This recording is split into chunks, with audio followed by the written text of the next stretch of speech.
ஹஸ்ரத் ஹுதைஃபா இப்னு யமான் ரலியல்லாஹு அன்ஹுமா அவர்கள் அறிவிக்கிறார்கள், ஓர் இரவு நான் நபி ஸல்லல்லாஹு அலைஹி வஸல்லம் அவர்களை கடந்து சென்றேன். நபி ஸல்லல்லாஹு அலைஹி வஸல்லம் அவர்கள் மதீனாவிலுள்ள மஸ்ஜிதில் தொழுது கொண்டிருந்தார்கள். நானும் நபி ஸல்லல்லாஹு அலைஹி வஸல்லம் அவர்களுக்கு பின்னே தொழுவதற்கு நின்று கொண்டேன்.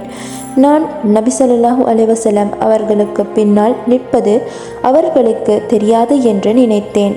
நபி ஸல்லல்லாஹு அலைஹி வஸல்லம் அவர்கள் சூரா பக்ராவை ஓத ஆரம்பித்தார்கள். 100 ஆயத்துகளுக்கு பிறகு ருக்கு செய்வார்கள் என்று நான் எண்ணினேன். ஆனால் ரசூலுல்லாஹி ஸல்லல்லாஹு அலைஹி வஸல்லம் அவர்கள் 100 ஆயத்துகளுக்கு பிறகு ருக்கு செய்யவில்லை. 200 ஆயத்துகளுக்கு பிறகு ருக்கு செய்வார்கள் என்று நான் எண்ணினேன். ஆனால் 200 ஆயத்துகளுக்கு பிறகும் ருக்கு செய்யவில்லை. இந்த சூறாவை முடித்து பின் ருக்கு செய்வார்கள் என எண்ணினேன். ரசூலுல்லாஹி ஸல்லல்லாஹு அலைஹி வஸல்லம் அவர்கள் சூறாவை ஓதி முடித்த பின் அல்லாஹும்ம லகல் ஹம்து, அல்லாஹும்ம லகல் ஹம்து, அல்லாஹும்ம லகல் ஹம்து என 3 முறை சொல்லிய பின் சூரா ஆல இம்ரானை ஓதத் தொடங்கினார்கள்.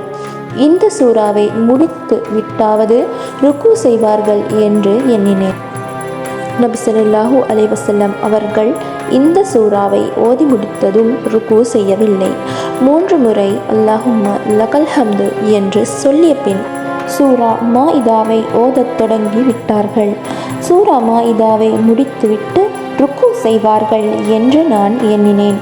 அவ்வாறே ரசூலுல்லாஹி ஸல்லல்லாஹு அலைஹி வஸல்லம் அவர்கள் சூரா மாஇதாவை ஓதி முடித்த பின் ருக்கு செய்தார்கள். ருக்குவில் நபி ஸல்லல்லாஹு அலைஹி வஸல்லம் அவர்கள் சுப்ஹான ரப்பியல் அலீம் என்று சொல்வதை நான் கேட்டேன். நபி ஸல்லல்லாஹு அலைஹி வஸல்லம் அவர்கள் தமது உதடுகளை அசைத்து கொண்டிருந்தார்கள். நபி ஸல்லல்லாஹு அலைஹி வஸல்லம் அவர்கள் அத்துடன் வேறொன்றையும் ஓதுகிறார்கள் என்று விளங்கி கொண்டேன். பிறகு ரசூலுல்லாஹி ஸல்லல்லாஹு அலைஹி வஸல்லம் அவர்கள் சஜிதா செய்தார்கள். சஜிதாவின் சுப்ஹான ரப்பியல் ஆலா என்று ஓதுவதை கேட்டேன். நபி அவர்கள் தமது உதடுகளை அசைத்து கொண்டிருந்தார்கள். நபி ஸல்லல்லாஹு அலைஹி வஸல்லம் அவர்கள் அத்துடன் வேறொன்றையும் ஓதினார்கள் என்பதை விளங்கிக் கொண்டேன். ஆனால் அது என்னவென்று எனக்கு விளங்கவில்லை.